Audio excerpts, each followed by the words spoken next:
Hello, welcome to this Matlab video tutorial.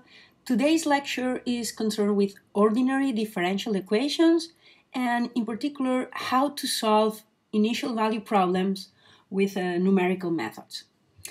First, I will make a brief review on how to solve exactly, if it's possible, an initial value problem with Maple. So this is Maple. The first thing we need to do is to load the package DE tools from differential equations. And then we can define the ODE we want to solve. In this case, y prime equals y plus the exponential of 2t plus 1 minus 3 times t. Okay? So this is a first order differential equation. So there is only y prime, which can be written in the left-hand side of the equation. And then the right-hand side only depends on y and t. Okay? Now we can solve an initial value problem with this differential equation and a given initial condition. In this case, as it is a first-order differential equation, I just need one initial condition. In this case, the value of the function at time 0 should be equal to 3. Okay? So if I solve this initial value problem with Maple, as it is a linear differential equation first order, it can be solved exactly. So there exists the analytical solution, the exact solution of the problem, and is this one. Okay? Now, for example, we can plot the solution, and it's done here, and in red you can see the solution for this initial condition equal 3. Okay? So normally in a real problem, the differential equations we find, sometimes they cannot be solved exactly, and we need to use numerical methods. So that's why we will see how that can be done in Matlab. Okay? So the first thing is to start Matlab, and I will work in this folder today.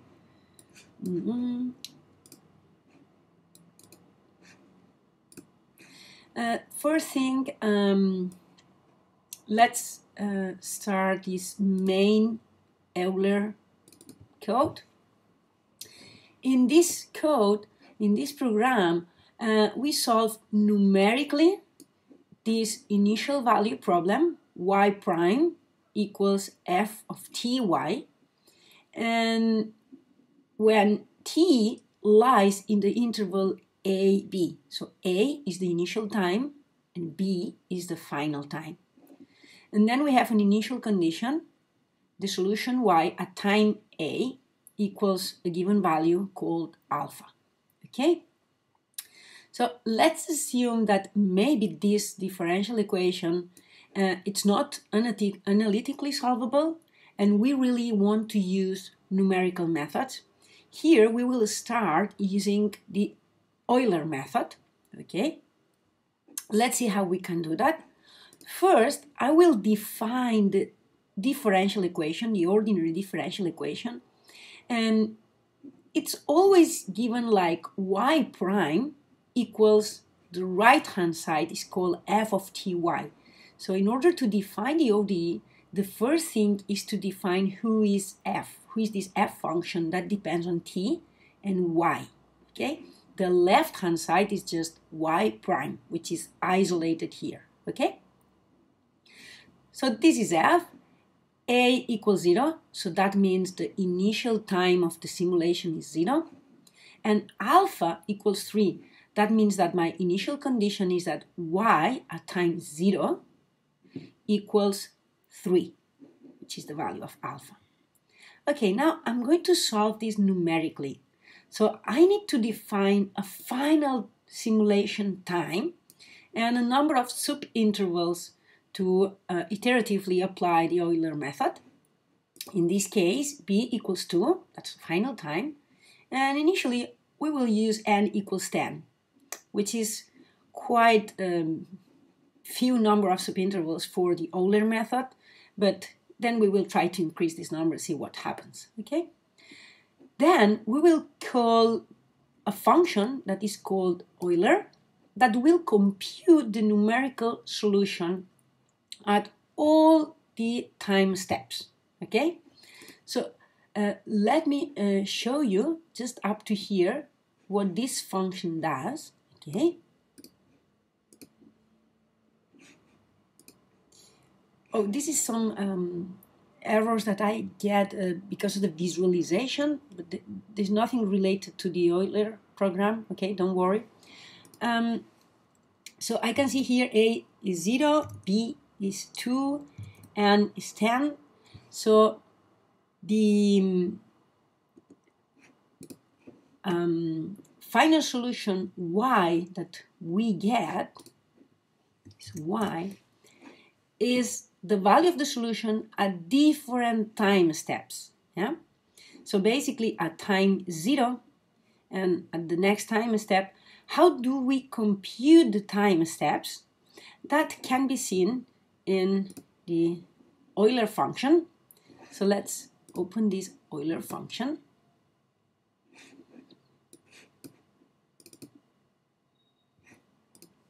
Okay, this Euler function basically approximates the solution of this problem with these input variables that we already explained, and the output Y is the approximated solution at the different time steps. Who are these time steps?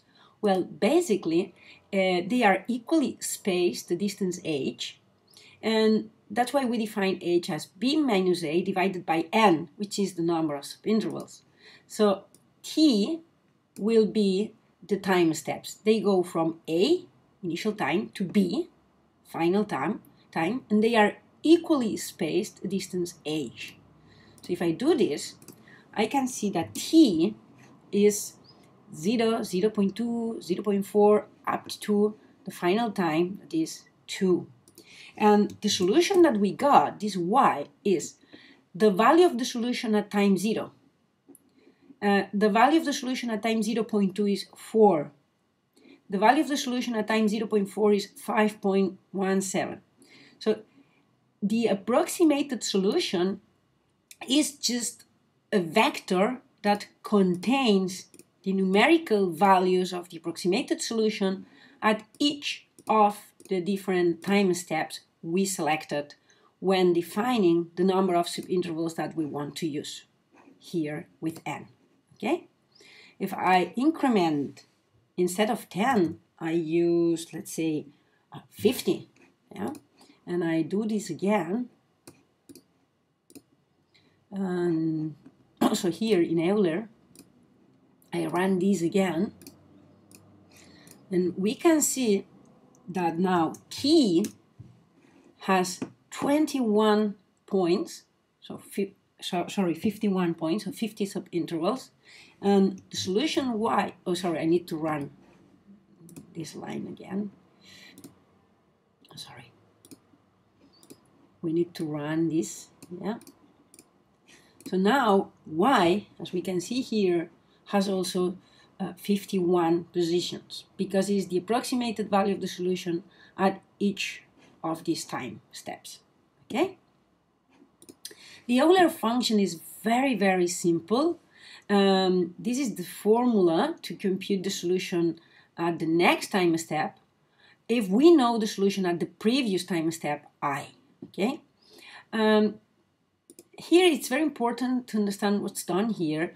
Here we are initializing, we are saying that the first position of vector y, which is the output, will contain the initial condition, alpha.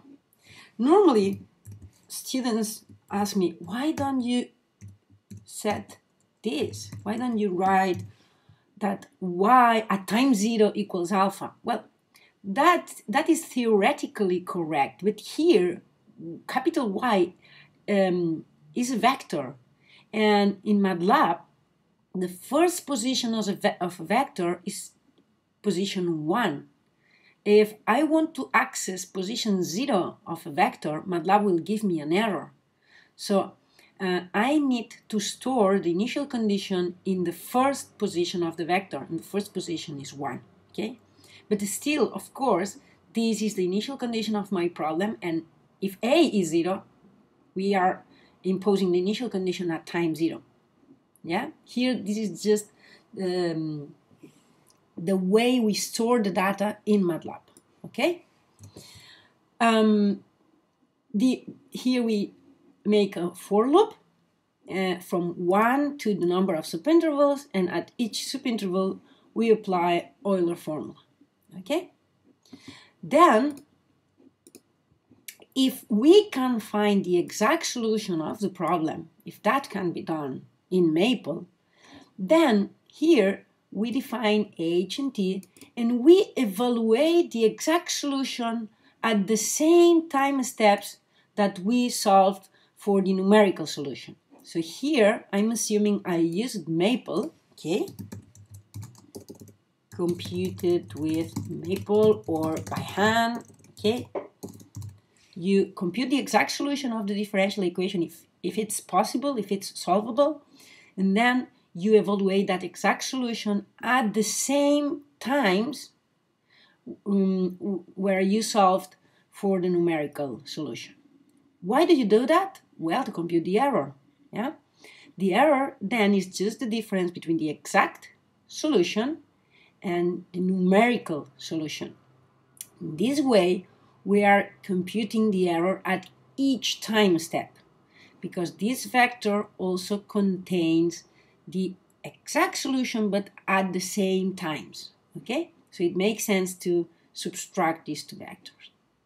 Now this is the error at each time step, but what is very important is to take care of the global error in a numerical method.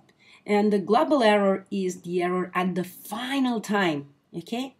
So very easy way to compute the global error is to subtract the exact and approximated solutions at the final time, which is the last position of both vectors. So this is going to give us the global error.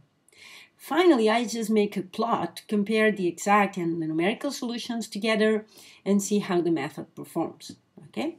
So let's run the code with, let's start with n equals 10. Okay? And run the code. And we get a global error, which is 15, so it's quite high, okay? We can see here why we get this big error. Euler is a very easy to code method, but it's not very precise. We can see that at each time step, the difference between the exact solution, which is the blue one, and the approximated one with Euler, which is the red one, the error each time is increasing. Yeah? And at the final time, the error is bigger than 15. Okay? The point here is if we increase the number of subintervals, the error should converge to 0. So let's see if we increase, let's say we double the number of subintervals and run this, then we can see that the error is diminished here. Now is 8.4. Okay, so it seems that it's almost, let's say, halved. Yeah? It was 15, now it's 8. Let's see what happens if instead of 20 we use 40 intervals, run the code. The error still is smaller, yeah? Now is 4. So we double the number of subintervals, the error is divided by 2. That's why we say the method is linear. Okay, it is a linear method. I can try, for example, with 80 intervals. If the error was 4 and I double the number of subintervals, I assume this will be divided by 2. Yeah. So let's check it out. Let's run with 80 intervals. The error is decreasing, and now it's 2. Yeah.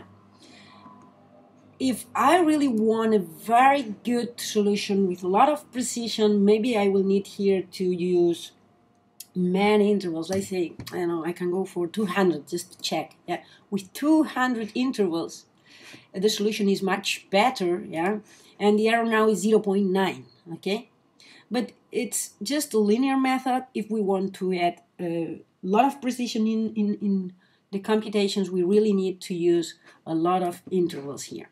Okay? Okay, so that's the Euler method. Let me now do an exercise together with you. Let's open this program, main exercises ODS, and let's try to do this first exercise. Let's consider the initial value problem given here, and let's use the Euler method to find an approximated solution in the time interval 0, 2 with a time step of 0.2. Okay? Then plot the exact and approximated solutions and compute the global error for h equals 0.2, 0.1, 0.02, and let's try to find a relation between these different errors and try to answer which is the order of convergence of the method, which I already said. It's a linear method, but let's check it out again, okay? So let's start with this exercise. Here we can see that f of ty, in this case, is t squared minus y, okay? So I copied, maybe we can solve the exercise here. So what I'm going to do is I will copy this code in the exercise window, okay? Now, instead of this f function, I have a different function, which is t squared minus y, okay? So t squared minus y. Remember to use the dot before the power symbol in order to make sure that it works when t is a vector, okay? Now, the initial condition is given at a equals 0, so a is equal to 0, but the value that we want to assign is 1. So here we want alpha to be 1. And define the final simulation time and number of subintervals. The final simulation time is 2, so that's okay. And here with the time step of h equals 0.2, yeah? 0.2, so n should be 2. Let me show you. N can be computed as b minus a over h, yeah? So if they give us h, now n is 2 minus 0 is 2 over 0.2, that's 10. Yeah? We can just set n equals 10 for this first case, okay?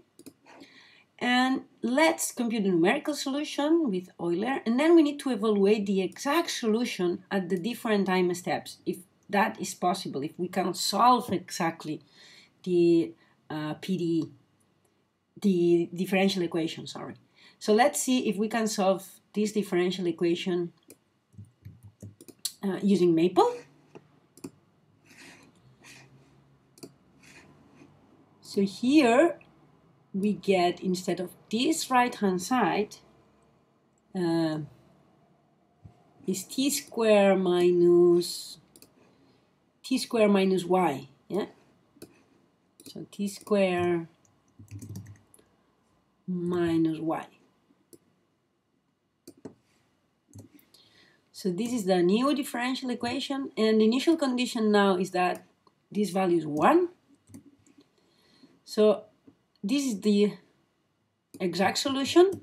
Let me see if I can just copy and paste.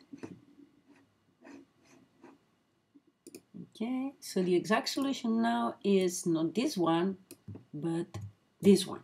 Okay, t squared minus 2 times t plus 2 minus the exponential of minus t, and we need to make sure we write a dot here because t is a vector, so I want to do this operation in a component-wise way, okay? Otherwise I will get an error, yeah, because dimensions will not match. So this is the exact solution. Then I compute the error and the global error and plot the solution. So that's it. I can run now the code. Of course, now the exact solution is different. Yeah, this solution here is the blue curve, and the approximated solution is here in red. The global error is 0.15 in this case, yeah, and it says use the Euler method to find an approximated solution. That's what we did, and then says compute the global error for other different cases, 0.1 and 0.02. Okay, so that means to divide by 2 or divide by 100 the number of by 10 the number of subintervals. Okay, and check what happens with the error.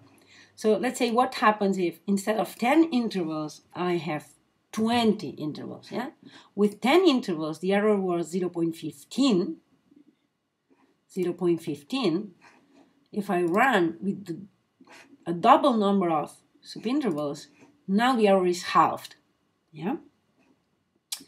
If instead of dividing by 2, I divide by 10,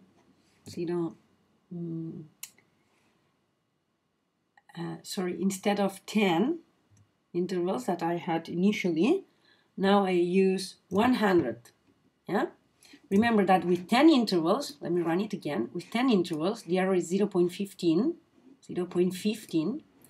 When I multiply by 10 the number of subintervals, the error is divided by 10. Okay, so we can conclude here that we numerically verified that the order of convergence of the method is linear. Okay, when we double the number of subintervals, the error halves. When we multiply by 10 the number of subintervals, the error is divided by 10. Okay, now let's do the next exercise. It says code the Runge-Kutta-4 method, called normally RK4, in the file rk4.m. Recall the method is given by the following formulas here. Okay. Now, in order to code this, what I'm going to do is to open the Euler method, and I will save it as RK4. Okay? First thing I need to do is to fix that the name of the function and the name of the file must be the same. So this must be called now RK4. And now instead of this formula, yeah, I need to program to code here the Runge-Kutta-4 formulas. Okay, so this function uses RK4 method to solve this initial value problem. Now let's check out the formulas for Runge-Kutta-4. They are given here. Okay. Okay, I will copy them and see what we need to change. Yeah.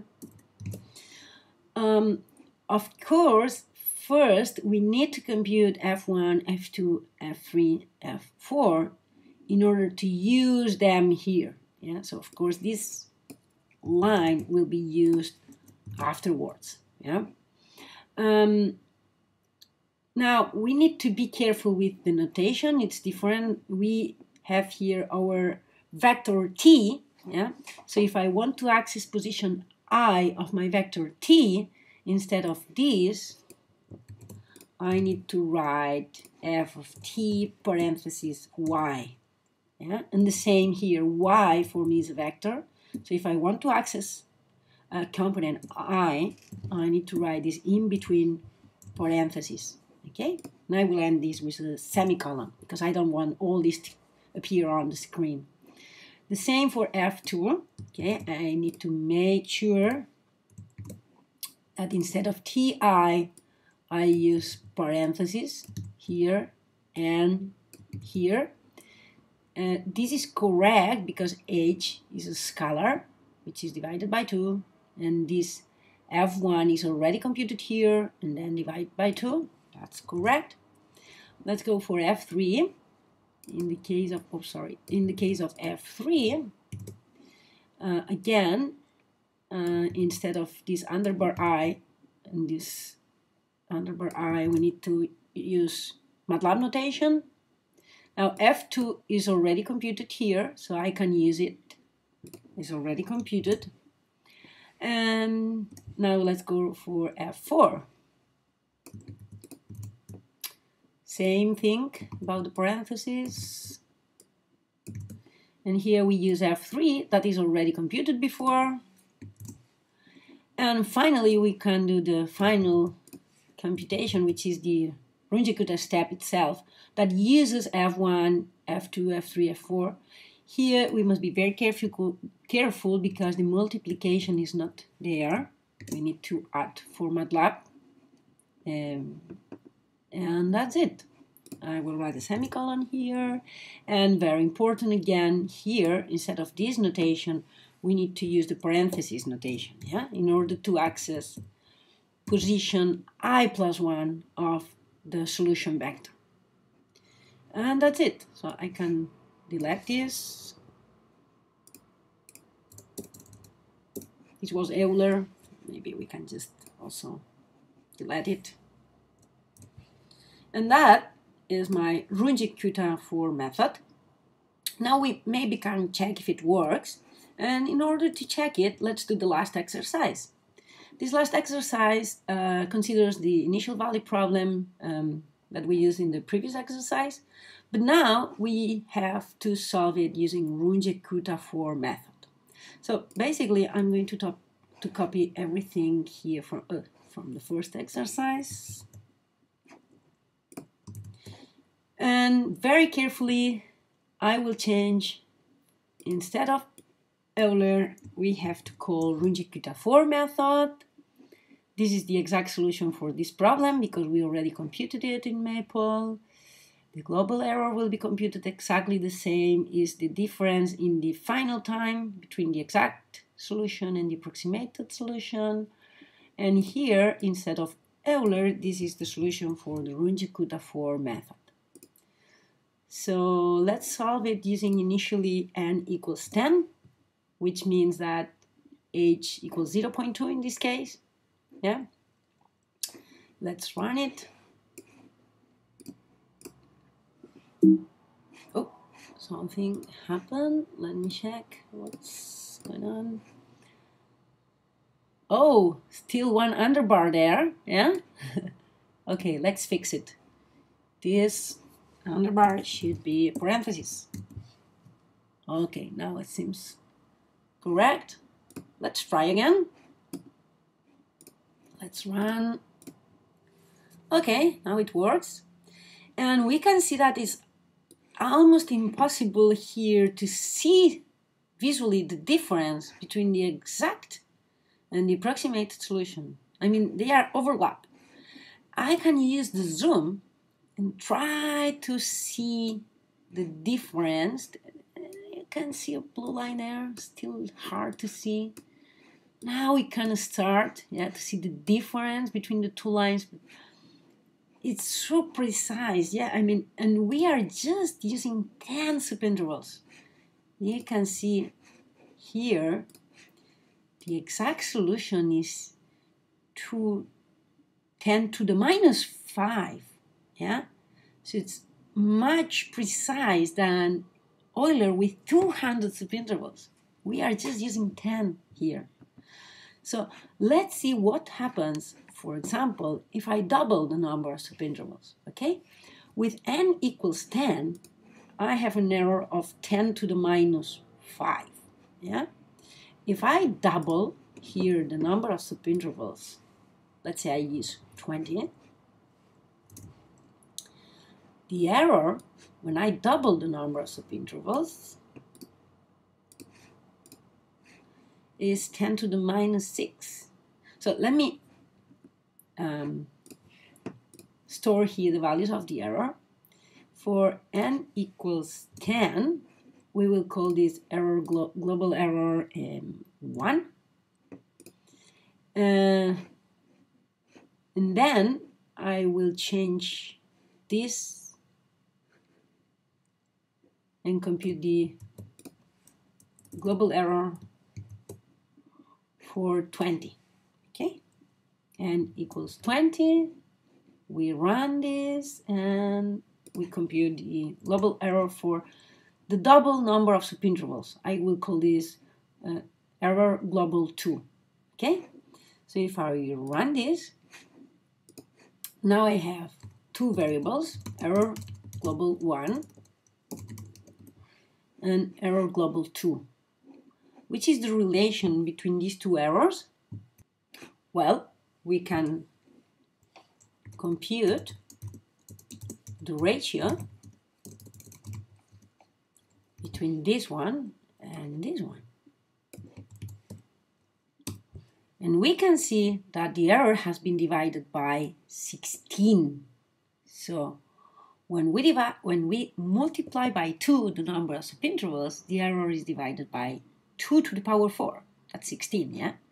So it seems here that when we multiply by 2 the number of subintervals, the error divides by 16, which is 2 to the power 4. And we can check what happens when we multiply by 10 the number of subintervals, for example. So let me repeat this with, instead of 200, I will use 100, yeah? From 10 to 100, I multiply by 10, and I get this error global 2. Now, if I compute this ratio,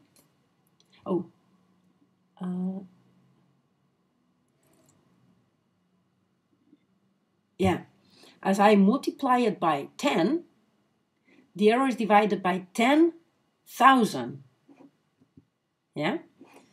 So when I multiply by 10,